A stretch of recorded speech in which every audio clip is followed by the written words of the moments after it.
Hello everyone, আসসালামু আলাইকুম। কেমন আছেন? আশা করি ভালো আছেন। আলহামদুলিল্লাহ আমিও ভালো আছি। আজকে আপনাদের সাথে আরেকটি ভিডিও শেয়ার করতেছি।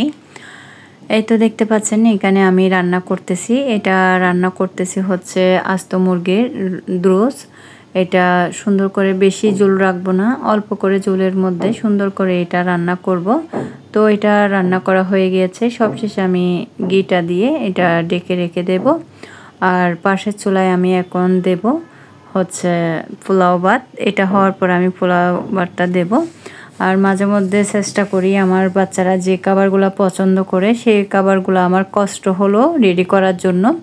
পোলাও ভাত, মুরগির রোস্ট, দোরোস, কোরমা, এই ধরনের খাবারগুলো, কাবাব ওরা পছন্দ করে। বিশেষ করে আমার বড় ছেলে এগুলো বেশি পছন্দ করে। তো আমি ওদের জন্য এখন দোরোসটা করা হয়ে গিয়েছে আর কাবাবটাও করব। কাবাবটা একদিন আগে করে রেখেছি। তো কাবাবটা করেছি সেটাও ভিডিও আপনাদের সাথে একটু শেয়ার করব। আর দেখতে পাচ্ছেন এখানে আমি পোলাও ভাতটা দিয়ে দিয়েছি। এটা ভালো করে একটু নেড়েচেড়ে নিচ্ছি। আমি খুবই অল্প তেল দিয়ে পোলাও ভাতটা রান্না করি, আর বেশি তেল দিলে আসলে খেতে ভালো লাগে না। তো একটু কম তেলের মধ্যে জর্জরা পোলাওটা হলে খেতেও ভালো লাগে, দেখতেও সুন্দর লাগে। তো আমার বাচ্চাদের জন্য এটা করতেছি। আজকে রাতের খাবার হবে যে পোলাও ভাত থাকবে, সাথে দুরুস আর হচ্ছে কাবাব থাকবে, আর মিক্স ভেজিটেবল করেছি সেটাও থাকবে। বাচ্চারা তো এগুলো খাবে না, এগুলো আমরাই খাবো। এই তো তো আমি এখন ভালো করে ভেজে নিয়েছি ভাতটা। এখন গরম পানি দিয়ে দিয়েছি, ডেকে দিলাম। এই তো ভাতটা হতে থাকুক। এটা আবারও একটু নেড়ে চেড়ে দিচ্ছি। এই তো এটা একটু নেড়ে চেড়ে দেওয়ার পরে আবার একটু ডেকে রেখে দিচ্ছি, এটা হতে থাকুক।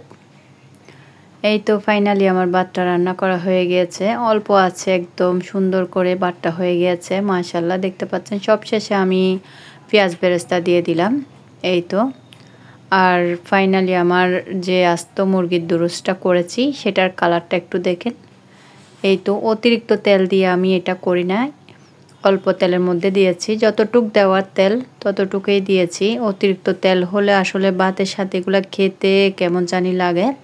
তো আমার দুরুষ্ট হয়ে গিয়েছে। এখন দেখতে পাচ্ছেন আমি কাবাবগুলো সবগুলো আগে গোল গোল করে নিচ্ছি, মানে অল্প অল্প করে আমি এটা এখান থেকে নিয়ে নিচ্ছি। এটা নিয়ে নেওয়ার কারণ হচ্ছে আমি সবগুলো একই সাইজের হওয়ার জন্য। তো আসলে এই কাজগুলো করতে আমার অনেক কষ্ট হয়। তো কষ্ট হলেও বাচ্চারা যেহেতু এগুলো পছন্দ করে এগুলো করার চেষ্টা করি।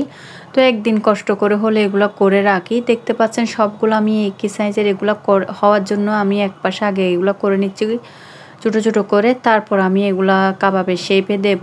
তো এগুলা দিয়ে প্রথমে আমি ডালার মধ্যে রেখে এগুলো আমি ডিপ ফ্রিজে রেখে দেবো। একটু ঠান্ডা হওয়ার পর শক্ত হলে তারপর আমি বক্সের মধ্যে নেব। তো এটা আমার বড় ছেলে অনেক পছন্দ করে। আসলে পোলাও ভাতের সাথে কিংবা এমনি নর্মাল সাদা ভাতের সাথে এই কাবাবটা মজা লাগে।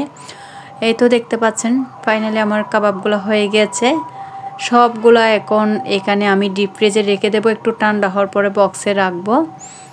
এই তো আসলে বাচ্চারা যদি কোনো একটা জিনিস পছন্দ করে, এটা যদি সময় বেশি লাগেও কিন্তু বা যদি কষ্ট হয়, আসলে মারা এগুলা করে।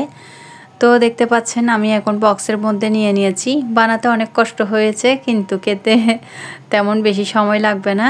আর আমি 4টা ওকে বেজে দিয়েছি। ও যখনই আমি কাবাব বানাই তখনই ওকে 4টা বা 2টা করে বেজে দিতে হয়। ও বলে আগে ও একটু করে দেখবে কে কীরকম হয়েছে। তো এগুলো আসলে পছন্দ করে, সেজন্য আবদার করে বলার জন্য করে দেওয়ার জন্য। তো আমি এটা এখানে রেখে দিচ্ছি।